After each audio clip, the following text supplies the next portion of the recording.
Hello again, folks. It's Barry with Barry's 8-Track and Classic Car Radio Repair, and today's demonstration, or actually tonight's demonstration, is going to be on a unit out of a 1967 Mustang. This is an AM 8-track radio. It is now an AM FM stereo 8-track radio, and this was sent in by Jeff from Lincoln, Nebraska. And so he should be pretty happy to know that his radio's finished. It's got an FM conversion done on it. It has the Bluetooth features and the USB reader features. So we're just going to go ahead and turn it on and run it through all its paces, make sure everything works. Going to turn it on. We have it set to FM at the moment. So we're just going to run it across the FM dial. Make sure we pick up a good 25 stations or so.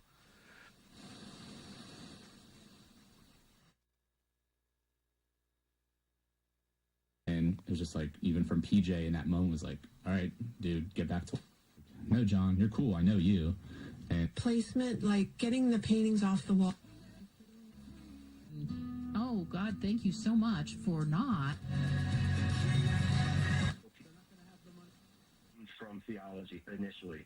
Tom and Chandra Jefferson will keep you up. It's an unthinkable girl.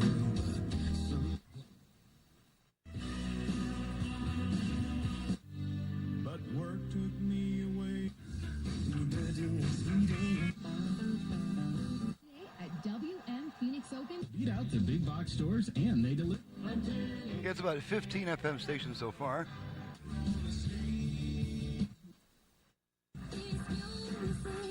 NAUS Lives would like to thank these.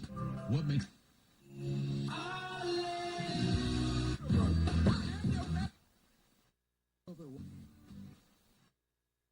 For the jets, huh? Me and my grandma. All other little trees like you. That no, thank you. 350 GMC. Always something new at State. The Black Road. 7-3. Otra. Okay, so that's about somewhere in the 30 area of FM stations. It looks like I've got the gain pretty far up on my camera, so let me just trim that down a little bit. I know, see, it looks a little bit washed out there, and welcome might to be a little Family better. Life Today. Thanks for joining us. Alrighty, and we're going to demonstrate our onboard balance control. The radio did originally have a balance control, which we are reusing, and we're just going to take it over to left.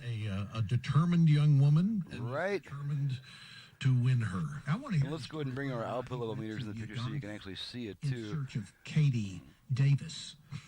Okay, left. Of kisses from Katie. All the way to the right. About Benji, you told us All the way to the earlier left. that there was All the way to the guy right, who was living in a and house take it behind back your to house, center. and you Okay, called now we're him going to and said, "Would you demonstrate wanna come?" this radio now has a virtual fader as well, a front rear fader. That is, if you're using 4 speakers with it.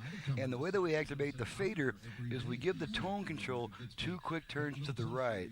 So we'll demonstrate that real quick. At that point, no, I don't think. And if it successfully activates, then we're going to hear 4 beeps through the speakers. At which time we can then adjust the tone control for the front rear balance. So here we go. He is now married. Okay, there's our 4 beeps. Baker's dozen. Okay, now the tone control, as you can see, is adjusting Even against the front Katie's rear, young ladies. the front rear speaker balance, which is actually a fader. Here. I want to ask you my favorite question, but I'm going to ask Okay, you to wait. so we're going to take it back to center, To the take end of our the hand off the broadcast, control, let the function Here's time my out. question. What's Okay, 1 beep lets us know the function's timed out, and the tone control is once again just the tone control. Now you can see it's adjusting the I tone. want to give you a moment to think about it. Okay, we're going to flip it over to AM, and the way that we do that on this radio is to turn it off and then right back on within about half a second. So here we go. Off, on. Okay, and now you're hearing the familiar AM interference between stations. And even though our main station is probably up the air, we should still pick something up in the area of around 1400 or so. Tell us about And there we are. the woman who There's had our children. AM station about 1400. And just for fun, we'll see if 1130 is still on the air. It is after sundown, so maybe not. A few minutes ago.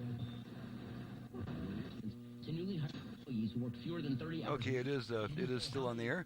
So there's that station. Alrighty, now we're going to turn. We're going to go back to FM. Off, on. And incidentally, if the radio is left off for more than about 2 seconds, then it resumes the function that you were last using. Okay, this unit does have Bluetooth, and there is a built-in Bluetooth microphone. I snuck it in right in that upper right-hand corner there, just drilled a tiny hole for the built-in Bluetooth microphone, and we're going to activate the Bluetooth function just to make sure that it activates. If I successfully activate it, it'll say ready to pair. So the way that one way that we can activate the Bluetooth function is to turn the volume control twice in a direction of higher volume. So let's listen for this lady. Here we go. Ready to pair. Okay, there's the lady saying ready to pair, and the unit is now trying to pair with a Bluetooth device, and if I had a Bluetooth device handy right here, it would pair with it and start operating. As it stands, I'm not going to go to all that trouble. I just wanted to make sure that the function does, in fact, activate, indicating that it works properly. And so in about another 45 seconds or so, we'll hear that lady come back on saying pairing not completed. So we'll go ahead and move on to a couple other tests here. We're going to go ahead and test the USB reader, and real quick, I've got my radio commercial on a little USB stick. I'm just gonna plug it in and make sure that it fires up and activates and works. Okay. You can see that the USB stick is flashing. That's my radio commercial playing. Okay, we're gonna remove the USB stick, and the radio comes back immediately. Now, incidentally, after we use the auxiliary input, if the unit has an 8-track function, after we use the aux input, there will be a 20-second delay before the radio comes back, and that's just because it's designed to hold on to the aux signal a little bit longer than it needs to keep that signal from switching back and forth between songs and during quiet or music passages, stuff like that. So let's just go ahead and test our aux input real quick. We're just going to plug in a quick test tone. Okay, it looks like I knocked the radio off frequency. Okay, there's our lady saying pairing not completed. Now we're just going to plug our aux input in real quick, just a quick test tone. Okay, you can see there's our tone on the right. There's our tone on the left, and the radio has switched and is now holding on to that aux input, and it'll continue to do so for about another 15 to 20 seconds, and then the radio will come back on by itself. If you don't like the delay, just turn the unit off. Turn it right back on, and the delay is canceled out, and you can see that the radio is working. Okay, I believe there's only one more function to test, the one that everyone's been waiting for, the 8-track function. And here's a chance to see how my special hand-built tape head preamp can really bring out the brightness and treble of an old beat-up 8-track tape. Be prepared, you're going to hear a little bit more treble and brightness than you normally hear on an 8-track. So here we go. Pop in some Temptations. And you'll notice that it's actually louder than the radio, meaning that we got to turn down the volume a little bit when we put a tape in there. And in some cases, you may even want to back off the tone control if it sounds especially bright. So there's how it sounds with the tone control all the way up. Very nice and bright. Let's go and switch tracks.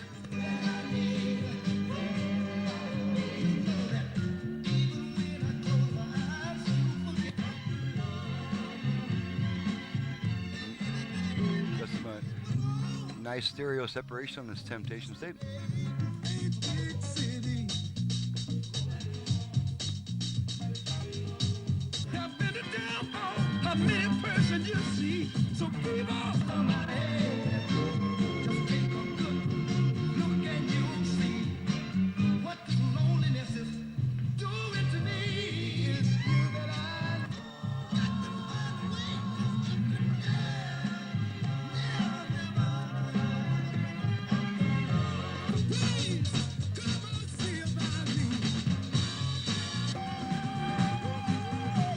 Pull our tape out, and the radio will come back immediately after we pull the 8-track tape out.